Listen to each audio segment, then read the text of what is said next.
Hi, I'm Jonathan. This is listening series. This is number 4. And we'll talk about what sound is and how that relates to what we do, but more importantly, like how it relates to you and your life. Because sound is not part, music isn't really a significant part, I say significant, in anybody's life anymore. Yeah, you have music all the time, everywhere, on demand. Earbuds, your device, in the car, everywhere you go publicly. And so what's everywhere is nowhere. It's free for the most part, and what we don't pay for, we don't value. We just take it for granted and we pollute it.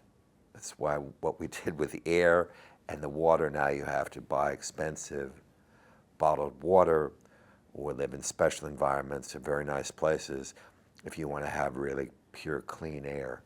We've kind of fucked things up. We've totally fucked sound up.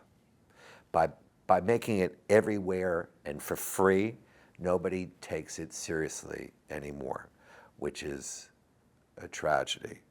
Because sound is energy. So let's just talk about that for a little bit. On the electromagnetic spectrum, you have light at one extreme, which is atomic in scale. And then, gamma rays or other things that are, miles and millions of miles long, waves. The energy that's our size, okay? The lowest thing we can hear is 20 hertz, that's low bass. That's a wave that's 60 feet long.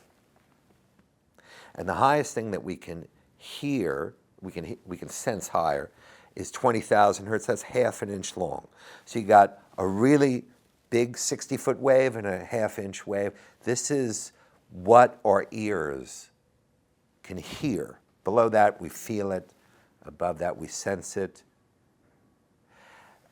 That energy is called sound, but it's our size. It doesn't come out of, bass doesn't come out of little speakers without a fight. It's not really bass because a 60-foot wave doesn't come out of something this size naturally. That's why you need larger speakers, for example. But the point I'm trying to make is we're dealing with energy. Now, we're a very visual culture. Up until about 500 or 600 years ago, we were more of a sound culture. But in this period of human civilization, we just think and do everything visually. People who are here in the showroom, sitting in this chair, looking at the big speakers in front of me, have often said to me, what am I supposed to do with my eyes as I'm listening to this music? And I thought, this is such a strange question. What are you supposed to do with your eyes?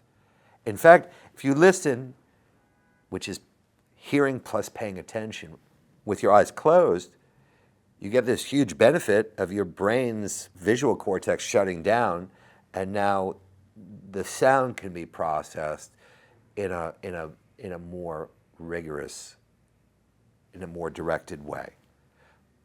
But the question goes to the heart of the fact that we're so visual that you don't even know what to do with sound that you're paying attention to without giving it a visual component.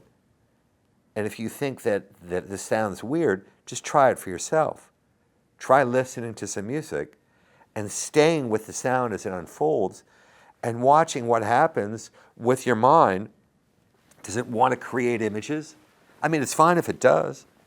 It's fine if you come up with things that you remember or things that are going to happen in the future. But can you actually just listen and not create images? And if you can't, why not? What this equipment can be for you, can do, it's like a gym or a spa for your mind. Exercising a sense that is actually your most important sense. Blind people are a lot happier than deaf people, if you look at the scientific studies on this. If there's one sense that you don't want to lose, it's your sense of hearing, and which is why you should not be abusive for your hearing and listen to music, for example, in earbuds too loud, because you can't fix that. So it's a sense that locates you in the world, that connects you with everything. And yet we have really degraded our experience of sound and music by treating sound quality as, who cares? I deal with the world's top, people in the music industry, artists, record executives, and I can tell you that sound quality is a distant, nth concern of theirs. Making money is what everyone cares about with sound, not sound in itself. And missing out enormously, because having high quality equipment which allows you to get into the sound can do things that you have no idea are possible without any kind of drugs or psychedelic drugs, but paying attention to music, to what you're listening to, meaning not multitasking, not doing other things, but sitting down and saying, I'm going to be focusing and in with this music. Of course, if it's music that you really like, that's not hard. This is not entertainment, in other words. This is not like you have a home theater, you have a television, and you watch whatever, and it's a representation, right? It's images, which were reflections of light off of something captured onto a medium. That's what photography and film are. That's not what sound and music are. If Miles Davis or Elvis or whoever, Taylor Swift, if they're in front of a microphone, the energy from their bodies, from their mouths, and from their bodies in general, their energy goes into the microphone. There it's captured as a very low-level electrical signal, goes into a recording medium, whether it was tape or digital, doesn't matter, and it comes back out again with these speakers moving. And they create the sound waves, which is energy, which goes back into air and into your body, and into your mind. And if this is done really, really well, near perfectly, you have the illusion that Miles Davis or Elvis or Taylor or whoever is right in front of you. You sense their presence. They are there. Most people have never had this experience. It happens here all the time. People go, oh my God, that muddy water right there. Because you sense their presence. It's a magical and in fact incredibly beautiful moment to witness. You see people's faces just like light up, like you see a small child emerge from a pretty, hardened adult sort of, face. And this is one of the greatest things that I get out of doing this. But what I'm trying to convey to you is that you can have this experience if you take it seriously. You need good equipment, of course, but you also have to bring to the act of listening, you have to bring fully yourself and engage it. And when you do, you'll find some interesting things happen. And we all have this thinking thing going on in our heads continuously. I know I do. I'm sure you do too. A lot of these thoughts, I didn't ask for them to come up. They're continuously coming up. They're kind of tiring and annoying. It's just part of being alive as a human being today, to have this continuous barrage of thinking about things that happened in the past, thinking about things that are going to happen in the future, planning for that, taking care of things. We have to make sure that there's food in the refrigerator, the bills are paid, and clothing and is taken care of and clean and washed, and etc. But something gets lost, right, in that process, which you discover when you enter into the act of listening. It's the meditation.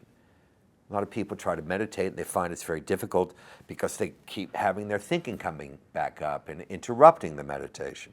But when you actually listen to music, meaning you focus on the music, there's no space or very little for thinking to intrude. And so you enter into a kind of meditative state. And as you may know, there's a lot of science now, a lot of work being done. Meditation is extremely good for you. It's extremely good both for your mental health and for your physical health.